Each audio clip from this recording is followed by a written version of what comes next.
अस्सलाम वालेकुम ninth class students. आज हम नाइन्थ केमिस्ट्री चैप्टर नंबर 7 की एक्सरसाइज स्टार्ट करने लगे हैं। एक्सरसाइज के आज अपने एमसीक्यूज सॉल्व करने हैं। तो एमसीक्यूज नंबर 1 है, which acid is not used as a food और मिक्सड विद फूड। इसमें से कौन सा एसिड है जो फूड में या फूड के साथ मिक्स नहीं किया जाता। सबसे पहले मैं बात करूँ टार्टेरिक एसिड, आपको पता है ये टैमरिंड इमली में प्रेजेंट होता है।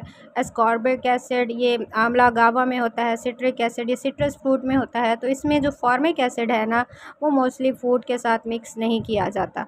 तो ऑप्शन डी इसका करेक्ट ऑप्शन है।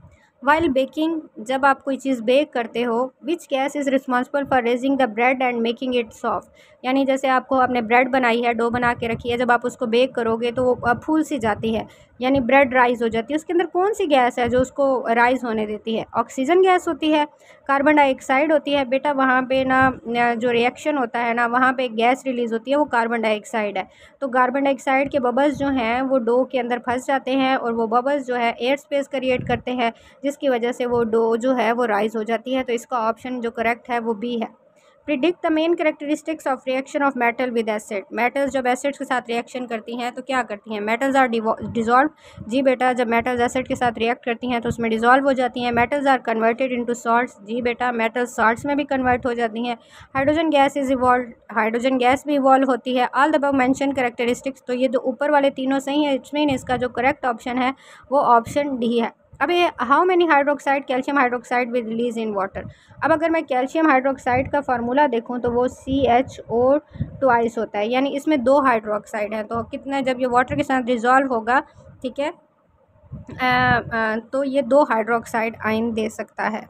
In a neutralization reaction between KOH and phosphorus acid, how many molecules of KOH will react with 1 molecule of H3PO4। अब ये देखें बच्चे, एसिड बेस रिएक्शन है, हमारे पास बेस जो है पोटाशियम हाइड्रोक्साइड, एसिड है H3PO4। अब यहाँ पे वो पूछता है कि how many molecules of KOH will react with 1 molecule of H3PO4। अब यहाँ पे 3 मॉलिक्यूल्स रिएक्ट होंगे, क्योंकि 3 हाइड्रोजन को रिप्लेस करना है ना। एसिड बेस रिएक्शन में कोई भी मेटल जो होता है वो हाइड्रोजन आयन को रिप्लेस करता है। अब ये 3, यहाँ पे 3 हाइड्रोजन है, पहले एक हाइड्रोजन को एक KOH रिप्लेस करेगा, दूसरे हाइड्रोजन को दूसरा KH और तीसरा, इसी तरह से यहाँ पे 3 KOH जो है वो H3PO4 को रिप्लेस करेंगे। विच acid is use in the preparation of soap. Soap के प्रिपरेशन में कौन सा यूज़ होता है? तो स्टीरिक एसिड होता है। Which compound is formed when sulphur dioxide is dissolve in water. जब सल्फर डाइऑक्साइड वाटर के अंदर डिज़ोल्व होती है तो कौन सा कंपाउंड बनता है? तो बेटा ये सल्फ्यूरिक एसिड बनता है, ठीक है। नेक्स्ट है, which of the following contain oxalic acid. आपने इस बुक में आपने एक टेबल पढ़ा था जो डिफरेंट सोर्सेज थे और उनके अंदर मौजूद एसिड बताए हुए थे। तो oxalic acid was present in tomato, ठीक है, ऑक्जिलेट आयंस के फॉर्म में पाया जाता है। Which compound in the following reaction is behaving as conjugate base. अब यहाँ पे एक रिएक्शन दिया हुआ है, जैसे मैं कहूँ एसिटिक एसिड है, वाटर के साथ रिएक्ट कर रहा है, प्रोडक्ट में एसीटेट आयन और हाइड्रोक्सोनियम आयन बना है, यानी एसिडिक एसिड एसिड के तौर पर एक्ट किया है और वाटर किसके तौर पर एक्ट किया है? बेस के तौर पर, क्योंकि इसने प्रोटॉन एक्सेप्ट किया और इसने प्रोटॉन दे दिया। अगर हम रिवर्स रिएक्शन में देखें तो हाइड्रोक्सोनियम आयन जो है अपना प्रोटॉन एसीटेट आयन को दे रहा है। अब हाइड्रोक्सोनियम आयन यहाँ पे जो है प्रोटॉन देने वाला, इट्स मीन ये कंजुगेट एसिड है, और ये एसीटेट आयन जो है ये कंजुगेट बेस है। तो इसका करेक्ट ऑप्शन है acetate ion. When a chemical reaction is carried out with a substance Z, एक Z substance है, उसके साथ chemical reaction है, gas is produced which turn red litmus blue। अब एक गैस है जो रेड लिटमस को ब्लू में चेंज कर रही है। तो हमें पता है कि रेड लिटमस अगर ब्लू में चेंज हो जाए, इट्स मीन वो क्या है? बेसिक है, तो बेसिक गैस है।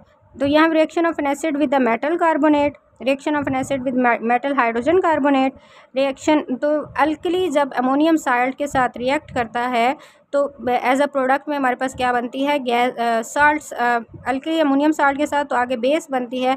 तो बेस, इसका ऑप्शन करेक्ट कौन सा होगा? डी होगा, ठीक है। नेक्स्ट इस चैप्टर के क्वेश्चन आंसर्स पे चलते हैं। आपके पास ये क्वेश्चंस फॉर शॉर्ट आंसर्स हैं, तो इनके आंसर्स मैंने ऑलरेडी लिख दिए हैं ताकि आपको समझाना आसान हो जाए और ज़्यादा हमारा टाइम भी कंज्यूम ना हो।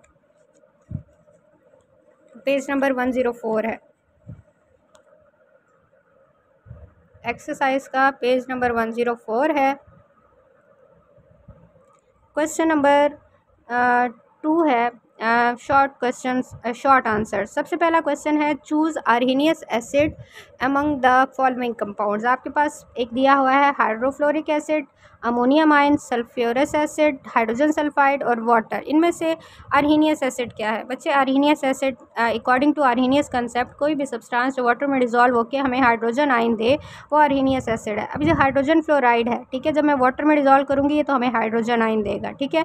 अमोनियम आयन ये ऑलरेडी प्रोटोन एक्सेप्ट कर चुका है तो ये वाटर के अंदर डिजॉल्व होकर हाइड्रोजन आयन नहीं देगा। इसी तरह से सल्फ्यूरस एसिड है तो ये भी वाटर के अंदर डिजॉल्व होकर हाइड्रोजन आयन देगा। हाइड्रोजन सल्फाइड है ये भी वाटर के अंदर डिजॉल्व होकर हाइड्रोजन आयन देगा। अर्हीनियस के मुताबिक वाटर एक न्यूट्रल स्पीशी है तो ये तो एसिड नहीं है। तो इसमें से HF hydrogen fluoride, sulphurous acid और हाइड्रोजन सल्फाइड क्या है? अर्हीनियस एसिड है। ये क्वेश्चन नंबर 1 का आंसर हो गया। आगे, how does calcium metal react with dilute acid.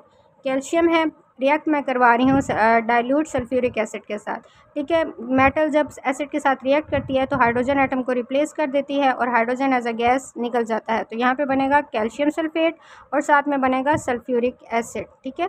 आगे है, which salt is form when HCl react with barium carbonate. Barium carbonate HCl है, रिएक्ट कर रहा है बेरियम कार्बोनेट के साथ, ठीक है। अगेन यहाँ से बेरियम पॉजिटिव है, कार्बोनेट नेगेटिव है। बेरियम क्लोरीन के साथ मिलके बेरियम क्लोराइड बनाएगा। कार्बन डाइऑक्साइड कार्बोनेट आयन जो है वो डिकम्पोज होकर कार्बन डाइऑक्साइड बनाएगा और इधर से जो ऑक्सीजन है और यहाँ से हाइड्रोजन मिलके क्या बना लेंगे? वाटर बना लेंगे।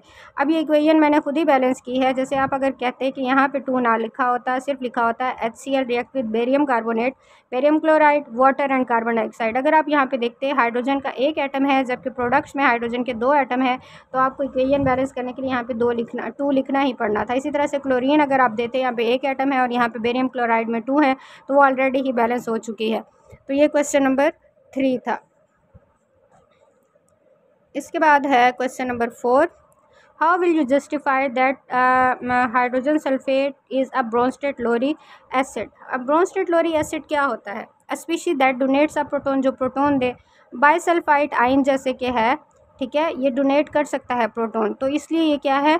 लोरी ब्रोंस्टेड एसिड है। देखिए हाइड्रोजन से सल्फेट आयन बना देगा और हाइड्रोजन आयन, तो ये ब्रोंस्टेड लोरी के अकॉर्डिंग क्या है? एसिड है। Why is HCl not edible. Edible का मतलब होता है कि HCl को खाया क्यों नहीं जा सकता है, खाने के लायक क्यों नहीं है। Although it is present in stomach, ये हमें पता है हमारे स्टमक में प्रेजेंट होता है डाइजेशन के लिए, and responsible for digestion of food, और फूड की डाइजेशन के लिए ज़िम्मेदार होता है। तो हम इसको खा क्यों नहीं सकते? मैं कहूँ कि मैं एज अ फूड क्यों नहीं HCl को ले सकती?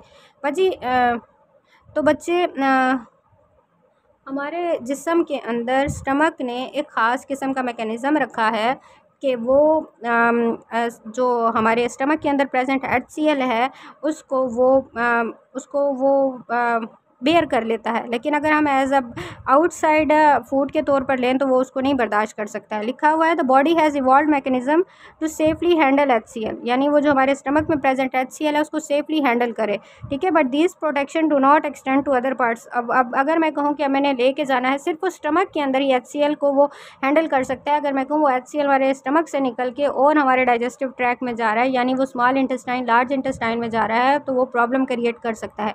इसी तरह से अगर हम HCl का इंटेक करेंगे तो हमें पता है पहले वो हमारे फूड पाइप में जाएगी फिर जाके स्टमक में जाएगी, तो वो फूड पाइप तो उसको हैंडल ही नहीं कर सकता है। इसलिए HCl को हम क्या है फूड एज अ फूड या एडिबल वो नहीं है, हम उसको एज अ फूड नहीं ले सकते। तो ये थे हमारे चैप्टर 7 की एक्सरसाइज। उम्मीद करती हूँ आपको समझ आ गई होगी। अगर आपको कोई कन्फ्यूजन है तो आप कमेंट में मुझसे पूछ सकते हैं।